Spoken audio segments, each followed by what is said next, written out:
Good afternoon. My name is Jamie Evans, and I am recording today to let you know about my input on the grief counseling class. The class was very informative to me, and I really did enjoy it. I feel like I learned a lot that will help me in my professional career, also on a personal basis. Um, I think that the class is something that I really needed simply because I deal with death so much going inside the nursing home facility. And sometimes I think we program ourselves not to care. Well, not to care, but not to have emotions or show our emotions unless it's somebody very close to us. I know in this field it's pretty much taught that we don't develop personal rapport with the consumers, but it's very hard, especially when you're working with the elderly, and you begin to get to know them and develop a relationship with them. Um, I've had instances where some of them would actually ask you to call them grandma or call me auntie, and it's really hard, especially if you deal with them for a lengthy time, that you don't develop a rapport with them.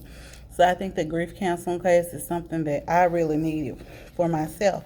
I also think that it helped me tie up some loose ends and um, deal with maybe some anger and maybe guilt that I felt with my grandmother's passing, some things that I wish that I would have done different or could have done different. And ultimately, I think I gained the understanding that grief is just not when an individual has lost someone due to death, but it can be a result of several things. For example, divorce, or someone losing a job, or someone being deemed disabled who is used to working. So I think that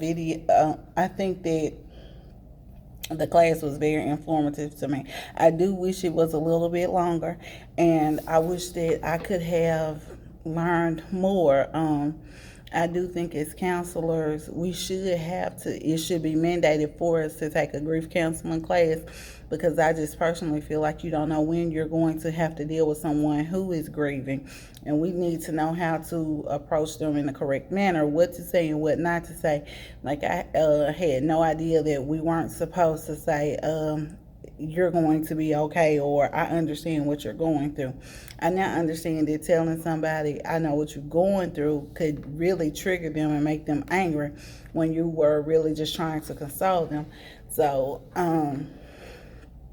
I found some of the things that we aren't to say, and it's just like second nature for us to say when we know or understand that someone is grieving or hurt. It's just certain things that we think we're supposed to say, and we feel like it's helping, when in our actuality, it's not. It's only making things worse, or it's agitating the individual.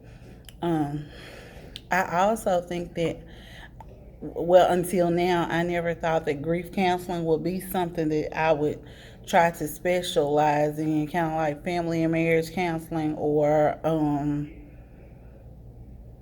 alcohol and drug counseling. I really wish that I could do something specializing in grief counseling now, because I think that in society we have programmed ourselves not to show our emotions. I feel like we implant that in our children, especially in the African American community. We implant that in our young men, that they have to be strong. They can't cry. You don't show your emotions, and that's just not right. I feel like when we don't show our emotions, we harbor things, and it turns into anger and hatred. So, if there is a way that I could specialize in grief counseling, that is something that I would really like to do, because I think that that's a field that would truly be amazing if people could truly understand exactly what grief was, and from a counseling aspect, how we could help them and help them get over their grief, or helping coping healthy coping techniques or coping skills to help them deal with their grief in a positive way. I really enjoyed this semester with you, Dr. Ranson, and I hope to work with you in the future. Have a great day.